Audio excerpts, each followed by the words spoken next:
कन्याकुमारी से कश्मीर तक भारत जोड़ो यात्रा की थी।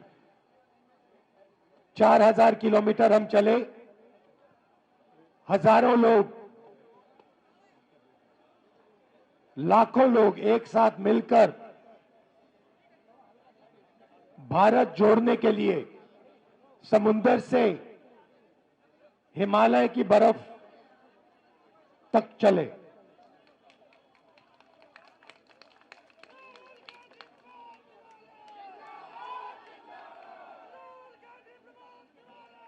भैया बोलने दीजिए, ये आप नारे बाद में।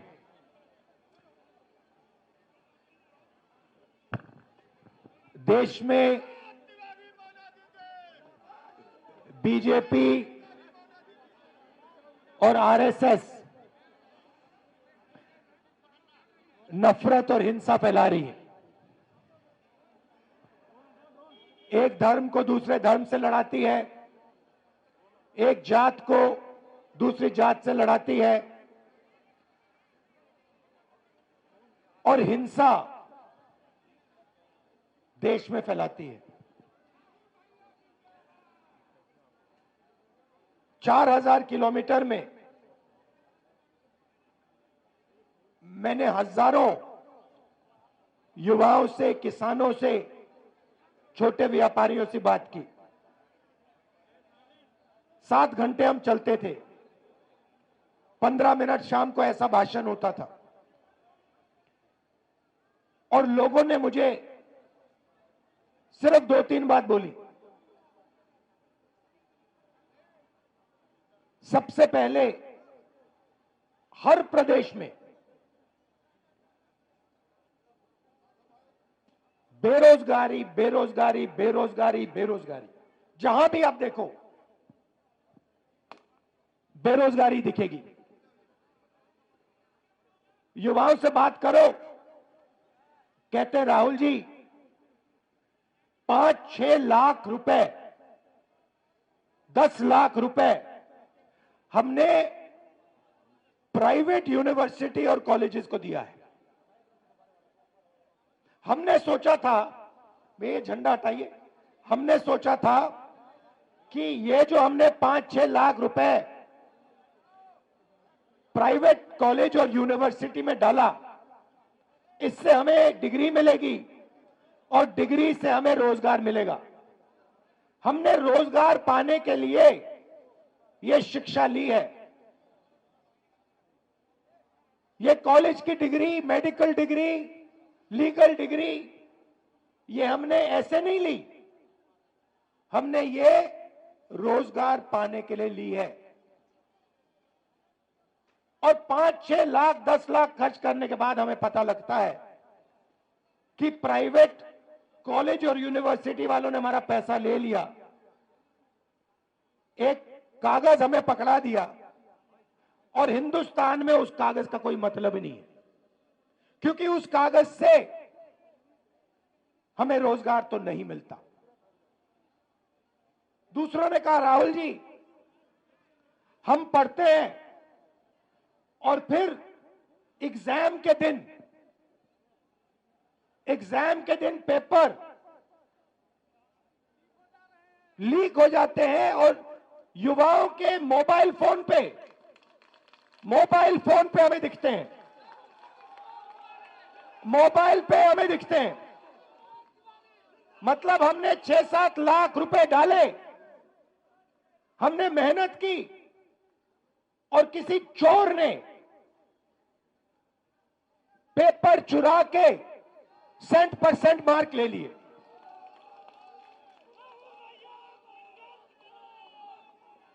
अब जब ये मेरे पास आते थे, नहीं सुनो डिस्टर्ब मत करो, जब भी मेरे पास ये आते थे, युवा आते थे, कन्याकुमारी से लेकर कश्मीर, हर प्रदेश में मैं उनसे पूछता था भैया एक बात बताओ, पूछना नहीं चाहिए मगर मैं पूछता था, भैया मुझे बात बताओ तुम्हारी जात क्या है? और 90% लोग, कोई मुझे कहे मैं पिछड़ा हूं, कोई मुझे कहे मैं दलित हूं, कोई मैं कुछ कहे मैं आदिवासी हूं। और जब जनरल कास्ट वाला मेरे पास आता था, मैं पूछता था भैया तुम्हारे माता पिता अमीर है या गरीब? वो कहता था गरीब है। तो फिर मैंने पता लगाया। मैंने कहा यहां पे यात्रा में मुझे पिछड़े लोग, दलित लोग, आदिवासी, गरीब, जनरल कास्ट के लोग मिल रहे हैं। मैंने पता लगाया कि भैया ये देश में है कितने? ये देश में 10%, 20%, 30%, 40%, 50%, ये है कितने?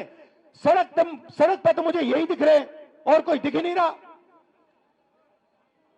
पता लगाया, सरकार कहती है हमें नहीं मालूम। मैंने कहा आपको कैसे नहीं मालूम? सरकार कहती है हमें नहीं मालूम। मैंने पूछा पिछड़े कितने हैं हिंदुस्तान में? हमें नहीं मालूम। दलित कितने हैं हिंदुस्तान में? हमें नहीं मालूम। आदिवासी कितने हैं? हमें नहीं मालूम। जनरल कास्ट के गरीब कितने हैं? हमें नहीं मालूम। मैं आपसे पूछना चाहता हूं, देश में पिछड़े वर्ग के लोग कितने हैं? बताओ बताओ कितने हैं? 50%। आपका नाम क्या है? पूरा नाम? गोविंद सिंह जाटव जी। पिछड़ी जात के 50% आपने कहा, ठीक है। दलित कितने? 15%। आदिवासी कितने? 8%। 50, 15 और 8 कितना हुआ?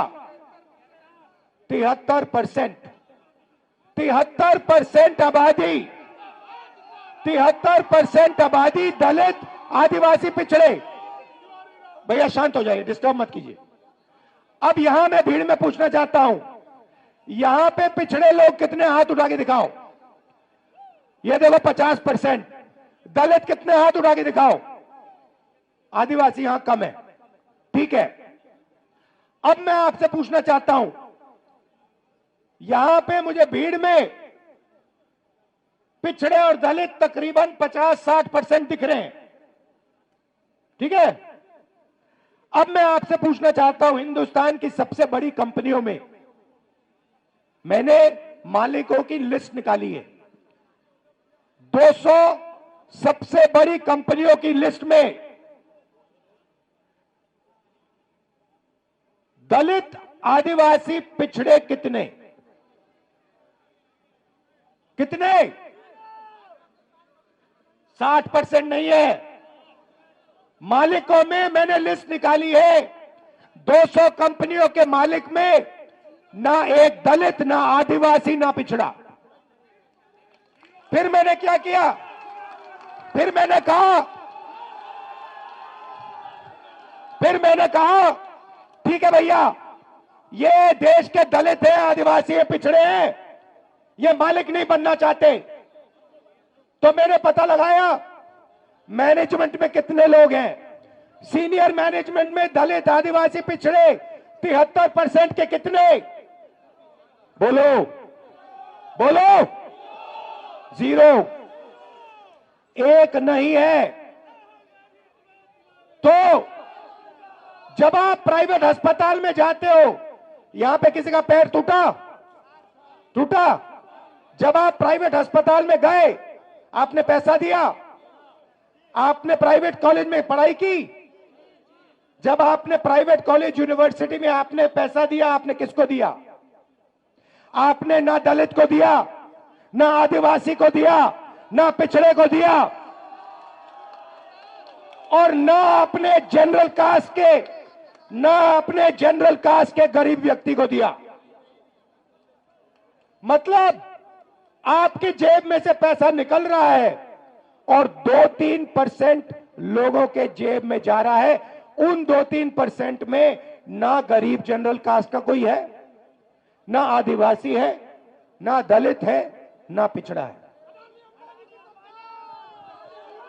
अब सुनिए, अब आप कहोगे मुझे, देखो हम दलित हैं, हम आदिवासी हैं, हम पिछड़े हैं, आप हमारे लिए सपना देख रहे हो, आप चाहते हो कि कॉर्पोरेट हिंदुस्तान में हम भी जाएं, मगर हम में इस सपने को देखने का दम नहीं है। आप कह सकते हो कि हमने हार मान ली, राहुल गांधी ये सपना देख रहा है, मगर हम में वो क्षमता नहीं है, हम में वो दम नहीं है, हम में वो कॉन्फिडेंस नहीं है कि हम हिंदुस्तान की सबसे बड़ी कंपनियों के मालिक बने। आप कह सकते हो, मैं मानूंगा नहीं, मगर आप कह सकते हो। तो फिर चलो, आप कंपनियों में नहीं हो तो फिर मुझे बताओ, मीडिया में आपके कितने लोग, मीडिया में आपके कितने लोग? अब देखो मैडम, आपका नाम क्या है? हाँ,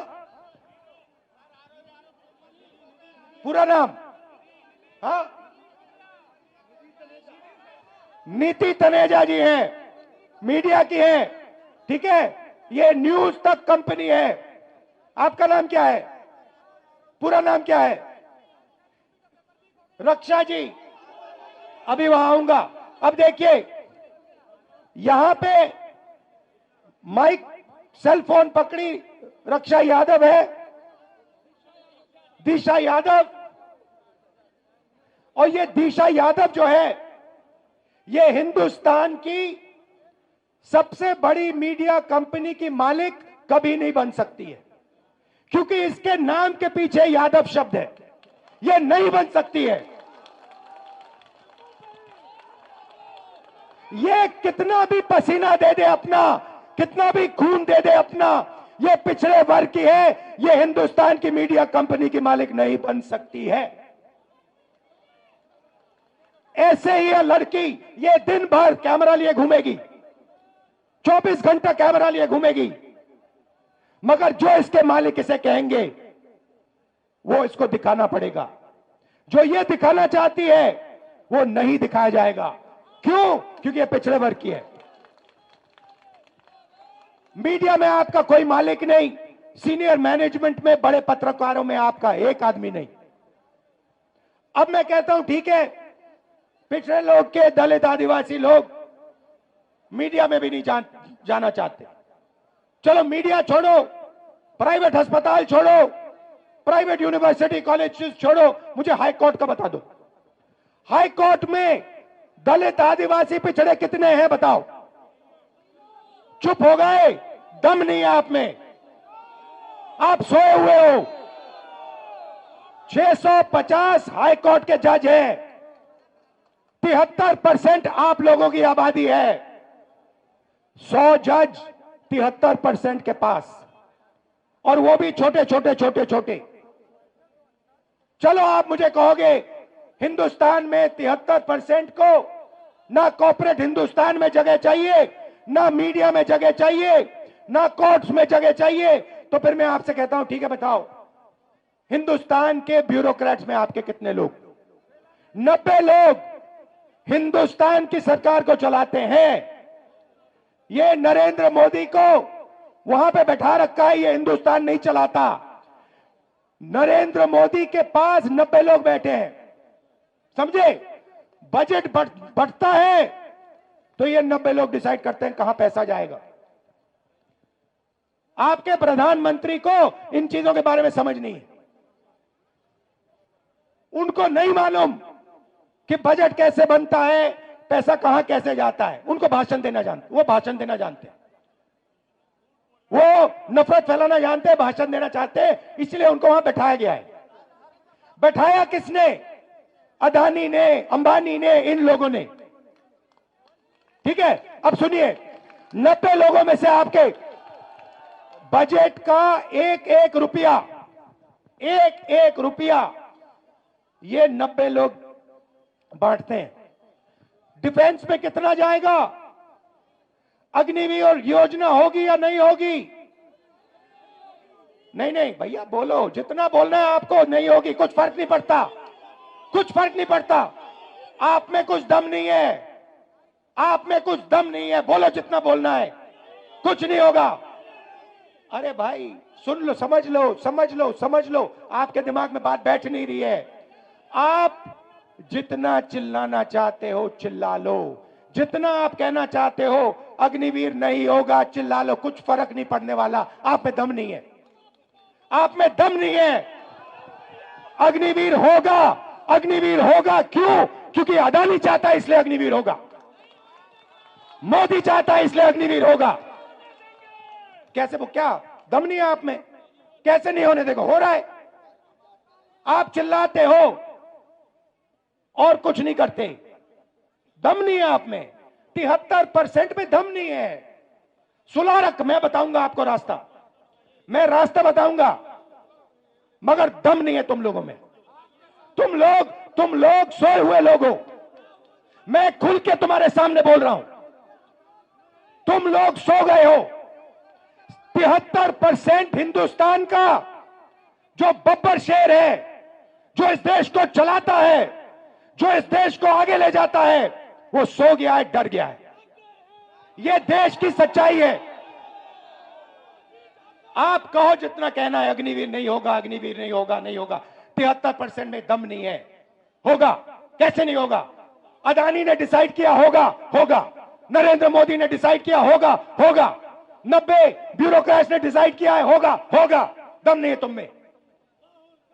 अब सुनो, अब सुनो, 90 लोगों में से आर्मी में कितना पैसा जाता है वो डिसाइड करते हैं, स्वास्थ्य में कितना जाएगा वो डिसाइड करते हैं, किसान बिल वो डिसाइड करते हैं।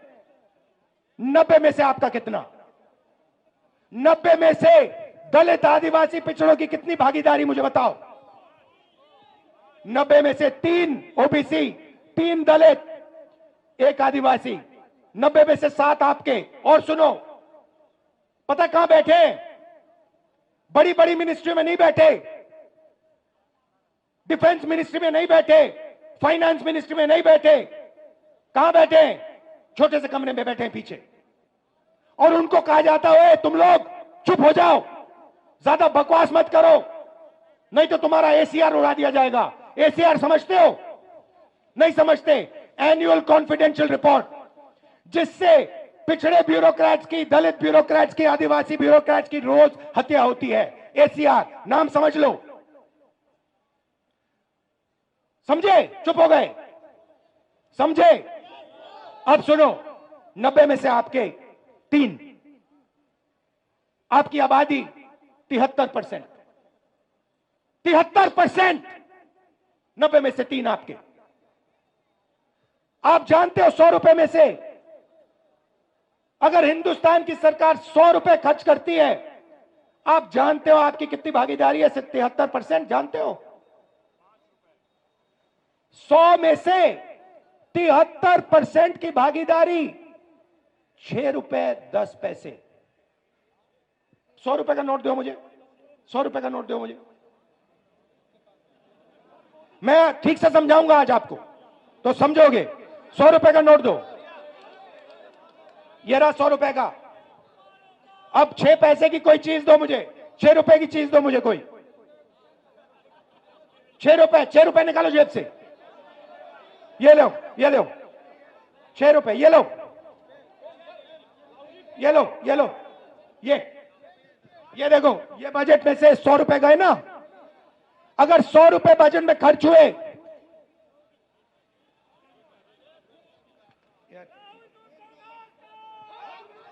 ये है आपका। ये लो, देखो, अच्छी तरह देखो, अच्छी तरह देखो इसको।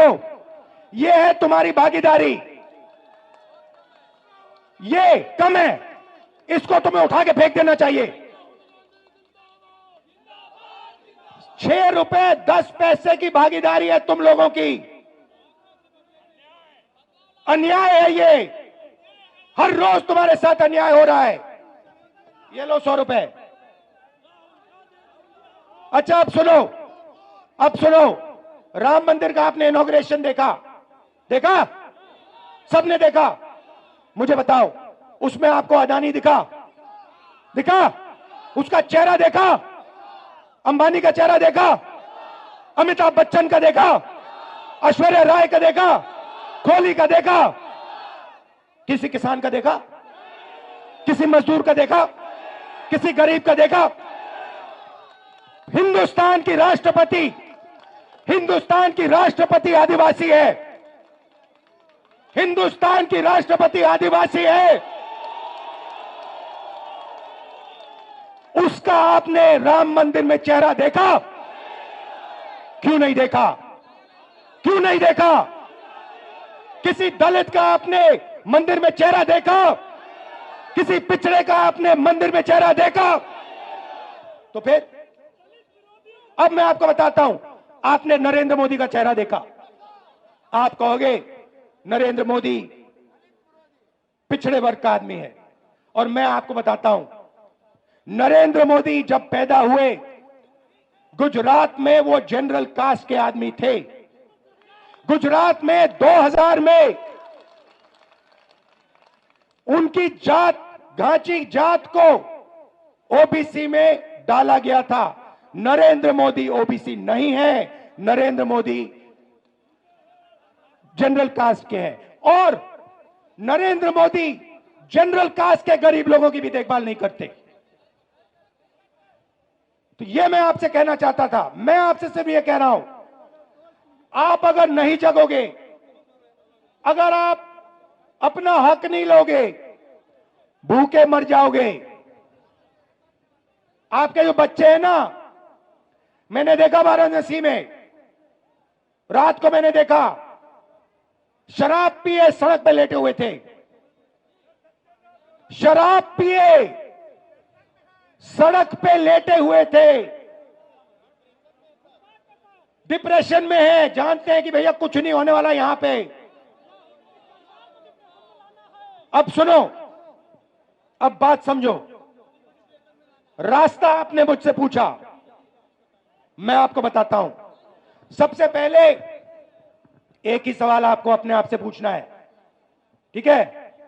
सवाल क्या बताओ? मुझे आज, जब आप सुबह उठोगे, चाहे आप किसान हो, मजदूर हो, बेरोजगार हो, आपको अपने आप से एक सवाल पूछना है, और इस बात को आप गहरी तरीके से समझिए, गहराई से समझिए। आपको सुबह उठ के कहना है, ये जो सोने की चिड़िया है, जिसको हम भारत माता कहते हैं, पूरी दुनिया में इसको सोने की चिड़िया कहा जाता है। इस सोने की चिड़िया में से मुझे आज कितना सोना मिला? बस यही सवाल है। आप सुबह उठो, आप किसान हो, आप कहो कि मैंने भारत माता के लिए आज अपना खून पसीना दिया, मेरी माता ने आज मुझे कितना पैसा दिया? यही सवाल है, और कोई सवाल नहीं। अब बताइए, आप समझाता हूं आपको। सबसे पहला काम गिनती का काम है। सबसे पहले देश को बताना है दलित, पिछड़े, आदिवासी इस देश में कितने हैं। उसका तरीका जाति जनगणना है। अब उसके बाद मैं आपको रास्ता बता रहा हूं। मैं क्रांतिकारी बात कर रहा हूं इस स्टेज पे। यह आपको हिंदुस्तान के टेलीविजन पे नहीं दिखेगी, क्योंकि टेलीविजन अदानी का है। पहला कदम होगा जाति जनगणना।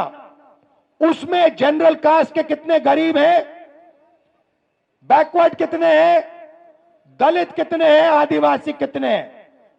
उसके बाद जाति जनगणना के साथ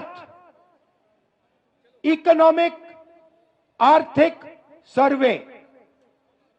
उसके बाद पता लगेगा कि पिछड़ों के पास इस देश का इतना धन है, गरीब जनरल कास्ट के पास इस देश का इतना धन है, अमीर जनरल कास्ट के पास, अरबपतियों के पास इतना धन है, पिछड़ों के पास, दलितों के पास, आदिवासियों के पास इतना धन है। और जिस दिन वो ऐसे ऊपर लिख दिया जाएगा उस दिन सारे के सारे बब्बर शेर जग जाएंगे। यह रास्ता है।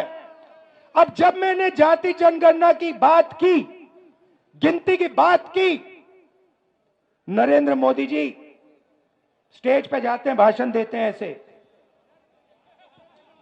कहते हैं, भाइयों और बहनों, देश में सिर्फ दो जात हैं, एक गरीब है और एक अमीर है। देश में जात नहीं है।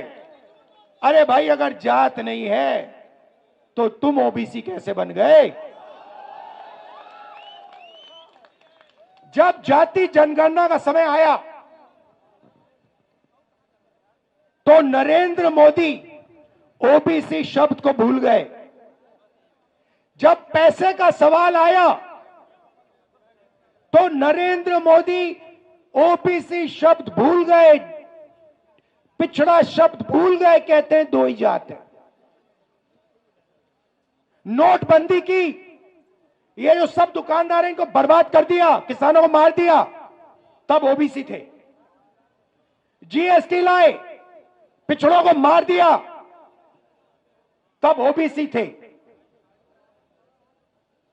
14 लाख करोड़ रुपए उन्होंने अदानी जैसे लोगों का कर्जा माफ किया, तब ओबीसी थे। मैंने जाति जनगणना की बात की, सोने की चिड़िया की बात की, धन को बांटने की बात की, तो सिर्फ दो जात है, नरेंद्र मोदी ओबीसी नहीं है। आप ही बात समझिए। और मैं आपको बता रहा हूं, ये मीडिया वाले कुछ भी कर ले, कोई भी कुछ कर ले, इस तूफान को नहीं रोका जा सकता। ये आज नहीं तो कल 73% जग जाएगा। वो आस्ते आस्ते जगेगा। जब वो जगेगा, जब उसको सच्ची चोरी समझ आएगी, तब इस देश में क्रांति शुरू हो जाएगी, तूफान आ जाएगा। आखिरी बात आपसे कहना चाहता हूं। आपका नाम क्या है? हाँ, ऋषभ। क्या ऋषभ सिंह, ऊपर आओ।